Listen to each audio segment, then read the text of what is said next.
여러분 안녕하십니까? 광주 MBC 뉴스데스크입니다.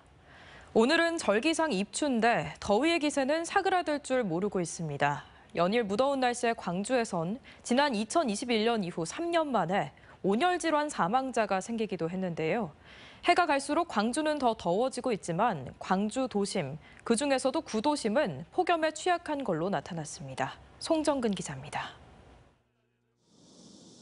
농작물이 심어져 있는 광주의 한 밭입니다.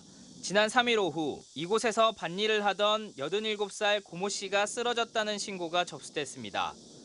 체온이 42도까지 올랐던 피해 여성을 119 구급대원들이 심폐소생술 등 응급처치를 하며 병원으로 옮겼지만 피해 여성은 끝내 숨졌습니다. 아침에 오셨다가 또 낮에 머리를 보러 오셨다고 한 것 같아요. 그런 소리로는 낮에 머리를 보러 오셨는 것 같아요. 근데 이제 더우시니까 그렇게 되신 것 같아요, 아마. 지난 2021년 이후 3년 만에 온열 질환 사망자까지 발생한 광주에선 지난 5월 말부터 최근까지 38명의 온열 질환자가 발생했습니다. 최근 5년 사이에 폭염 영향 예보가 2배 이상 증가할 정도로 해가 갈수록 폭염이 기승을 부리고 있는데 광주 행정동 가운데 절반 이상이 폭염에 취약한 것으로 나타났습니다.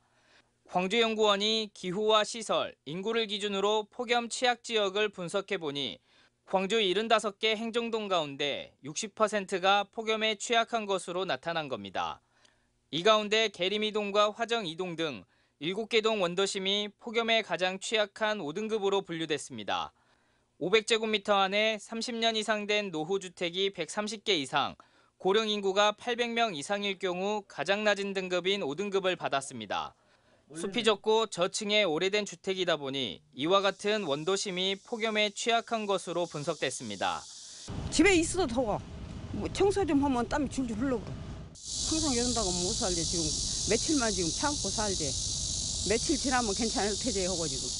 역대 최악의 폭염이 발생한 2018년 이후 광주시는 피해를 줄이기 위해 매년 방문 건강관리를 실시하고 그늘막 설치와 살수차를 운영하는 등 폭염 피해를 줄이기 위해 안간힘을 쓰고 있습니다. 하지만 한정된 인력과 예산으로 한계를 보이고 있습니다.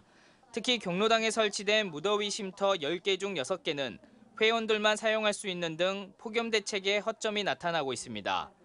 24시간 가동되는 공장, 최근에는 이제 심야 물류도 많아지지 않습니까? 여름철에 이런 야간 사업장 근로자분들에 대한 온열 질환 예방 대책도 필요할 거라고 생각을 하고 있습니다. 전문가들은 폭염 취약 지역을 중심으로 폭염 저감 시설을 설치하고 디지털 기반의 재난관리 체계를 마련하는 등 폭염 사각지대 해소 대책이 필요하다고 말합니다.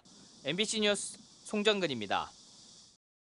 언제 어디서나 내 손 안의 뉴스. 광주 MBC 뉴스 유튜브 구독으로 함께하세요.